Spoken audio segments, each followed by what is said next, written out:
Hey, Evan Melendez here, and I'm going to be talking about the Lesson Planner Calendar. Lesson Planner Calendar is your home in Lesson Planner. This is where you can access all the different functions and views of your lesson plans.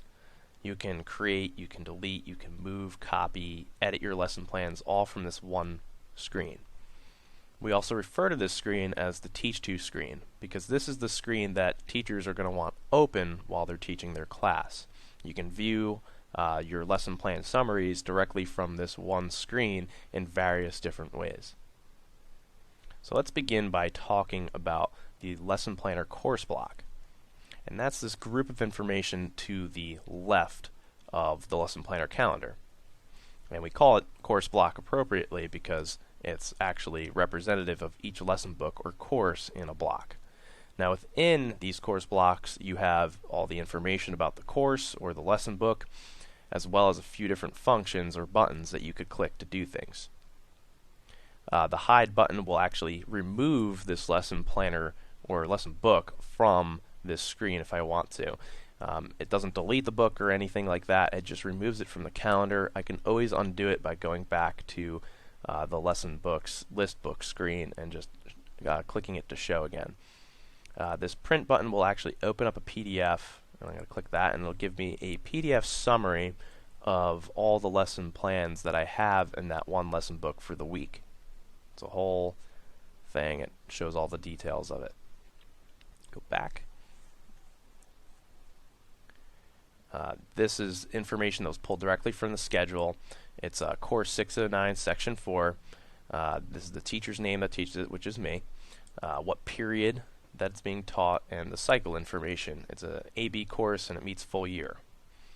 This grade book shows that there is a grade book linked up to this lesson book, and if I click it, it'll actually take me to that particular grade book spreadsheet screen. So it's a nice quick link, and it opened it up in another tab. Now these buttons are the copy lessons from the entire week, so all 8 lessons that I actually have in here would be copied to my clipboard when I click this button, and when I want to paste it, this paste all lessons from the week will show up. So if I click the copy button and I want to paste all 8 lessons into this week for this book, I could just click that and it will paste all of them in there in the same way that I have them set up. This post button is actually used for posting all of these lesson plans for this week in this book for review, so my reviewers could see it. I will actually go into more detail on the review and the way that system works for teachers as well as administrators in another set of videos. Let's talk a little bit more about the way that the lesson planner calendar is set up. So at the top here we have really your day information. So you have the day of the week that it is, Monday through Friday. We always have it set up like that. It'll show your cycle. Again, I'm on an A-B cycle, so this is a B day. Next day is an A day. Next day is a B day. So whatever cycle you're using, whether it's Monday through Friday, A-B, 1, 2, 3, 4, whatever you're using, that'll show up on there. Again, you do not have to pull that information. It pulls directly from your schedule. This is also showing me the actual calendar date that it is, so I know that too. So you get a lot of information in that top piece for what day it is and what cycle it is. If school happens to be closed on a day, like it is here in the case for Labor Day, you will see this message, school is not in session, pulled directly from the calendar that my administrators had set up in the school, that school does not meet this day. Again, did not have to set that up myself as a teacher. We know you cannot create lessons, you cannot move lessons there. It is a day that school does not meet. If your class did not meet, and let me navigate over to one, you're going to see something like this where it's just a grayed out because this is only an A day course, so it doesn't meet on B days. Whatever day that your course does not meet according to the cycle, it will be grayed out just like this. Let me go back to my main screen. Now each block of information within a day is called a day cell, and the day cells actually have a few functions that you can use. So initially, and let me start with a day cell that doesn't have anything in it, you start off with 3 buttons. I can create, I can search, and I can paste. So if I click create, it's actually going to open up another window that lets me select a unit in the lesson book or create a unit if I want to, and create a new lesson plan. Now, every lesson book has at least just unit plan 1. If I wanted to create a new unit, I could just type in a name, unit plan 2, and I can create the lesson. It'll create it inside of that unit. It automatically brings me to the modify lesson plan parameters screen, and I can start filling out the lesson. Go back to the calendar, and now I have the lesson there. I didn't give it a name, so it just says lesson plan 2. But we can see now that those buttons that were just 3 are now 4, and I can actually do slightly different functions there. Now I can always create another plan if I wanted to. There's no limitation to the number of plans that I can have in a particular day cell or day. If I wanted to paste a plan in here, I would first need to copy one. So I could copy any plan on my calendar, and it doesn't have to be from this week or this book. I can move around freely and hit copy. I could even view my own Lesson Pals calendars and hit copy. And once I have something on my clipboard, though, I can now click on paste, and that'll just paste it in there. It's going to ask me the same information that creating a lesson plan was. What unit do I want to put it in, or do I want to create it? There's a few other options though too. There's the option to link plans. Now, linking plans, what does that mean? When I choose to link a plan together, that means that when I edit one, it'll also update the other with the changes that I've done to it. So really, the point of linking plans is if you have maybe 2 books or 3 books that you're really teaching the same information to, you can just create the one lesson plan, copy it to the others, have them all linked together, and just edit the one or update the one, so that way all the changes will be done to 3. It cuts down on the repeat work. It cuts down on redundancy, really. So I'm going to link them together, click paste plans, and this screen will reload, and the patterns of text lesson plan is now over here, and we have this little icon that's showing it that it's linked. Now search, what does the search do? Search is actually going to open up another window for me, and I will be able to actually search lesson plans in various different ways. So we have all of our own lesson books here. So this is every lesson book that I have, and it starts off default by searching just all of my lesson books. But we have a few other options. We can break it down by searching for only active lesson plans, or we can even include deleted lesson plans, which is also really useful because we can bring back deleted lesson plans into active books if we wanted to by doing that. I can search by keyword. After using the lesson planner for a few months, you're going to have quite a few lesson plans, and you may not remember the exact name of every single lesson plan, so you might want to search for them. Search for something that you did in September when it's January by keyword. You also have book keywords. If you have so many books that you can't remember the keywords of your book, you could also do that too. Lesson Pals, if I have any Lesson Pals, I can also include them and their books and lesson plans in the search if I wanted to. And then lastly, actually one of the most useful pieces of the search box is the public library. Now I can choose to include or not include lesson plans that are in the public library. Now the public library is really all the lesson plans that are in a school that are public library shared.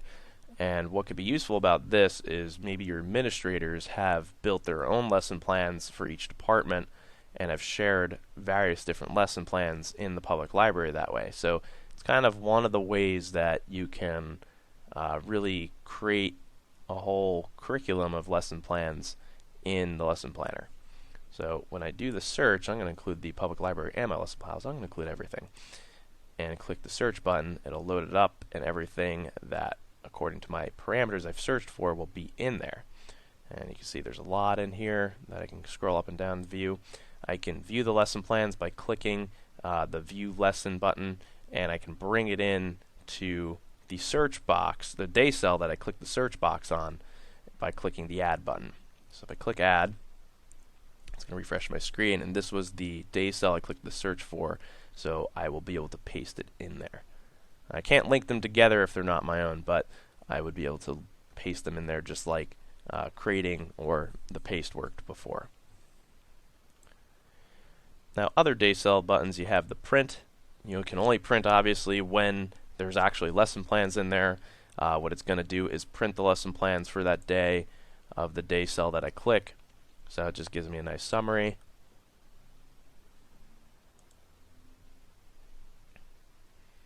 What else is in the day cell? Well, we also have the lesson plan itself. And I'm going to move over here. So the lesson plans themselves also have buttons. Well, let's start off with Edit. Edit just takes me directly into the Modify a Lesson Planner Parameters screen. This is where all the information is again. We have Move. So Move is actually a really useful function. By clicking Move, I'm going to be able to pick whatever date that I want to move this lesson plan to. And let's just say I want to move it to the next day. So I want to move it to September 9th, and you can see that I have 2 lesson plans there. So when I click the Move Lesson button, before it actually executes the move, it's going to open up an options screen that asks me how exactly do I want to move the lessons, because lesson plans already exist on that date. Now I can complete the move by just simply adding the lesson to those other 2 that existed, and then there will be 3 on there. I can complete the move by really moving every lesson plan forward by the number of days that the lesson I'm moving there was still left to teach. So that could be useful. That way I want to move one lesson there because maybe an emergency closure had happened, and I just want to push everything forward by the number of days that we were closed for. So that would be really the most useful option in those cases. Or what I could do too is maybe I want to teach things in a different order. Maybe I planned too far ahead and I decided, you know what, it's probably better if I teach this lesson plan first, and I just want to swap the 2. So you have 3 options that really cover just about every reason that you would want to move your lessons on this one screen. I'm not going to actually move it, so I'm just going to click Cancel. I could click Delete. This is going to delete the lesson, and we kind of went over the copy already. When I click that, it puts it on my clipboard, and then I can actually paste it into another day cell. Other things that I could do. Well, when you have multiple lessons in one day cell, I can click these buttons to move the lessons up or down. This would move it up. It just swaps the 2. So just, really reorganizing. I could move this one down again. And the other things you have is you have icons that show up. So this first one is showing that this lesson plan is shared in the public library. And this icon shows that there's standards attached to my lesson plan. This is showing that there's a lesson plan assignment that was created in the gradebook for this lesson plan.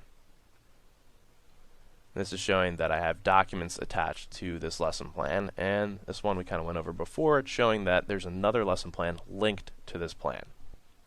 So again, lots of information all on this one screen. We're telling you just about everything you need to know about your lesson plans in this one place. Now let's go over a couple of display options. So there's lots of different ways to view this, but there's also different ways to display everything. Now, the majority of the display options exist on the Lesson Plan Setup Preferences tab. And this screen controls a lot of different things on the calendar. So one of them is how many of my lesson books do I want on one page. So before I had it set at to 4.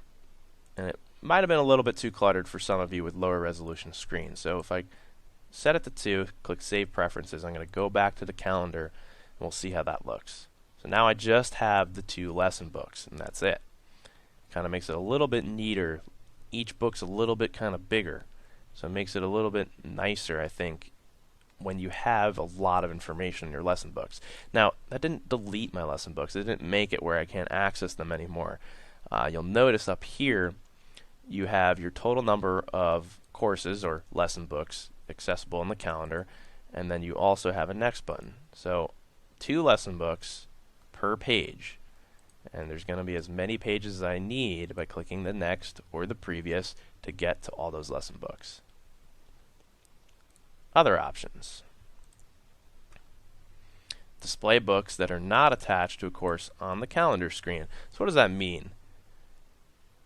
Well, in the lesson planner, you normally have books just automatically created for you, and it's based on your schedule. So all these books were created and tied to courses that I actually teach in the system. Now, I have a couple of books that I created extra that aren't tied to a course. And when they're not tied to a course, they normally do not show up on the calendar. So there's two things that I would need to do to actually get them to show up on the calendar. One would be make sure that this display checkbox is checked. But two, I need to make sure that this preference is set to yes. Because if that's set to no, I will not see books that aren't tied to courses on the calendar. Print font size, default, large, larger, largest. It's just so that way the font can get bigger if it's too small for your screen. Maybe on Chromebooks or screens with smaller resolution, you want to start using the larger text because it might be easier for you to read. Order lesson books by. Now, sequence or period, it depends how you really want to sort your lesson books out. This is usually defaulted by period, so obviously you have a schedule that goes periods 1 to 12. Your course that's taught period 1 is going to come before period 2, before period 3, etc., etc. Now when you set it to sequence, that allows you to really custom sort your lesson books. On the list book screen, you have a sequence number, and I have it sorted by sequence, and it goes in ascending order. So 10 comes before 20, 20 comes before 30. If I set this to 25, it will resequence it, where science is going to be now below, or science is going to move up, and LA6 is going to move down. So it reorganized my lesson books, and if I move this back to 10, it is going to resequence it, where language arts is now back on top. So it lets me custom sort these by however I want. You see, they are not sorted by the period, because if it was sorted by period, Social Studies 6 would be first. It goes in the period order. And that will affect my lesson planner calendar and which ones come first.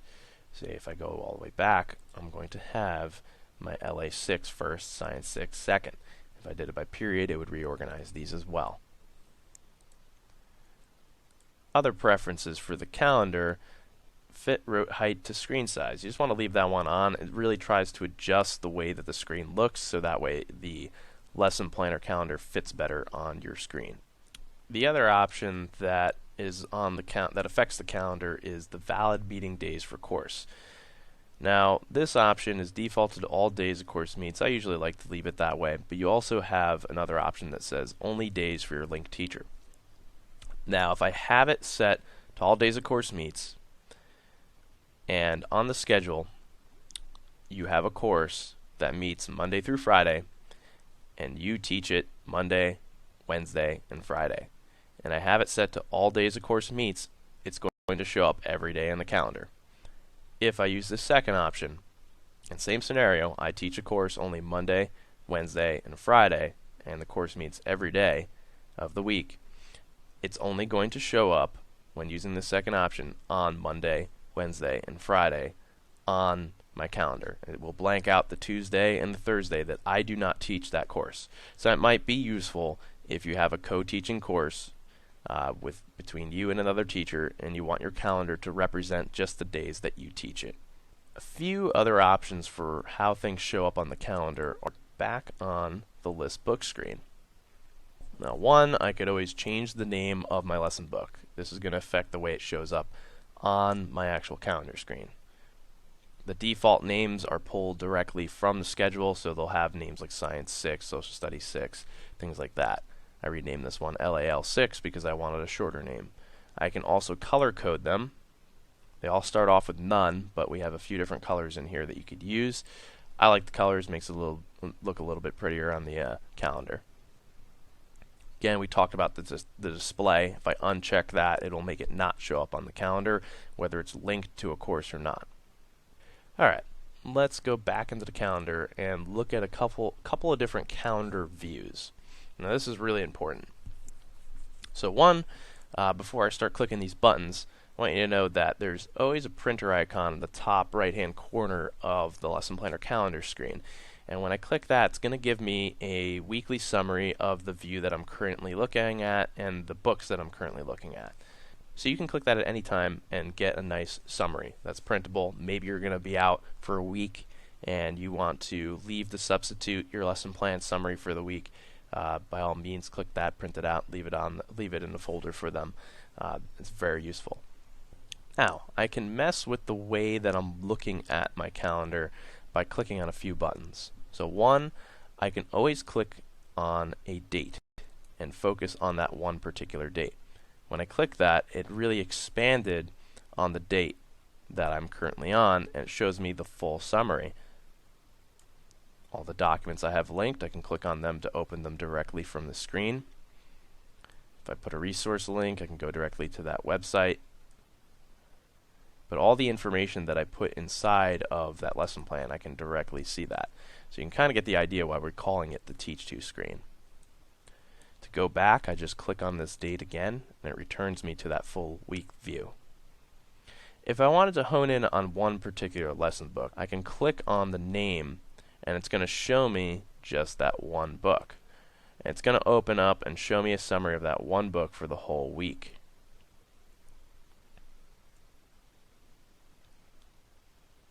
And to go back again, I'm just going to click on the name of the course again, and it will bring me back to that weekly view.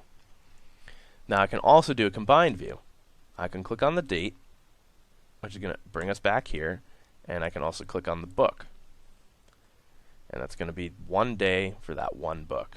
So this is really one of the best details, I think, best views for you to teach from.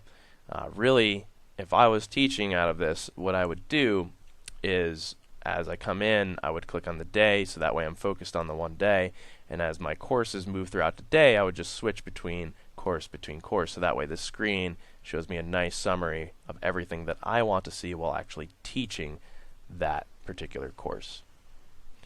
And to go back, just click you're going to want to click the name and the date, and it'll bring us back to the whole week. Now, there's another way to view your lessons. You know, this whole time we've been viewing them by a particular lesson book or course.